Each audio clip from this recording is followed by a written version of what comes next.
Long ago, in a world where the stars hung low and the seas sparkled like liquid silver, there was a kingdom that had vanished from the maps. It was called Solara, a land of golden spires and eternal daylight, where the people thrived under the warmth of a sun that never set.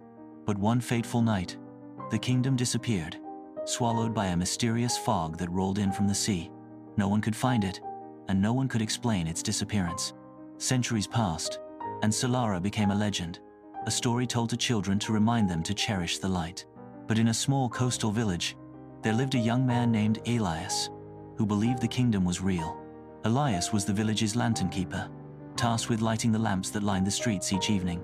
He loved his job, for it reminded him of the stories his grandmother had told him about Solara kingdom that glowed brighter than 1,000 lanterns. One stormy night, as Elias lit the last lantern on the pier, he noticed something strange.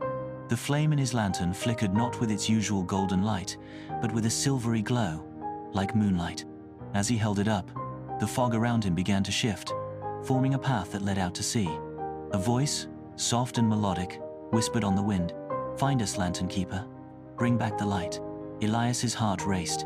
He knew this was no ordinary fog. Grabbing his lantern and a small satchel of supplies, he climbed into his boat and followed the glowing path. The sea was calm despite the storm, and the fog seemed to part for him, guiding him forward. Hours passed, or perhaps it was only minutest time felt strange in the mist. At last, the fog cleared, and Elias found himself before a towering gate made of shimmering crystal. Beyond it lay the lost kingdom of Solara, but it was not as he had imagined. The golden spires were dull and cracked, the streets empty, and the sky above was dark, as if the sun had been extinguished. The only light came from the faint glow of the lantern in his hand. As Elias stepped through the gate, a figure emerged from the shadows. It was a woman dressed in robes of silver, her hair flowing like liquid starlight. She introduced herself as Lyra, the last guardian of Solara. "You've come at last, lantern keeper," she said, her voice filled with relief. "Our kingdom has been trapped in darkness since the day the Shadow King stole our sun. Without it, our people have fallen into an endless slumber, and our land has faded from the world." Elias frowned. "The Shadow King? Who is he?" "A creature born of fear and despair," Lyra explained. "He thrives in darkness and seeks to extinguish all light. He hides in the obsidian tower at the heart of the kingdom, where he keeps our sun trapped in a cage of shadows." Elias tightened his grip on his lantern. "What can I do?" Lyra smiled. "Your lantern holds a spark of the sun's light. If you can reach the tower and free the sun, Solara will be restored. But beware, the Shadow King will try to extinguish your light and trap you in darkness forever." With Lyra as his guide, Elias made his way through the silent streets of Solara.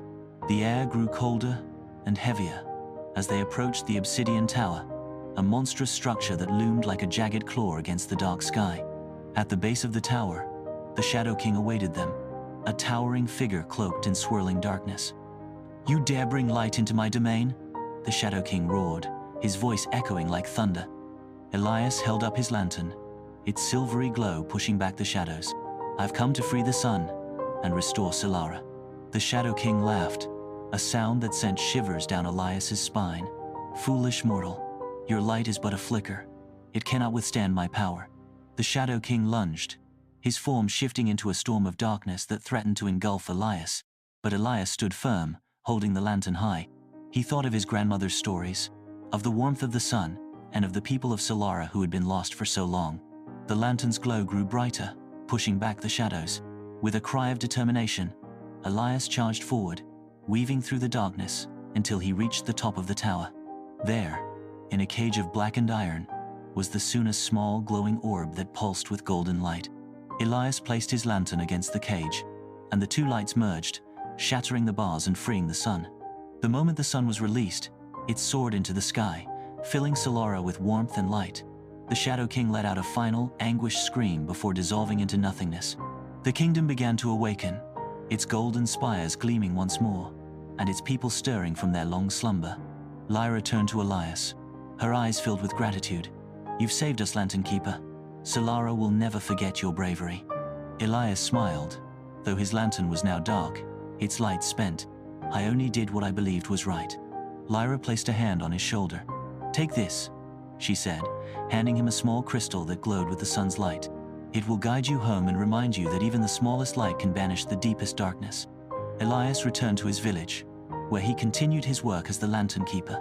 But now, his lantern glowed with a golden light that never faded, a reminder of the lost kingdom he had saved.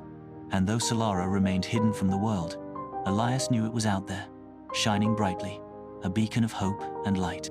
The end.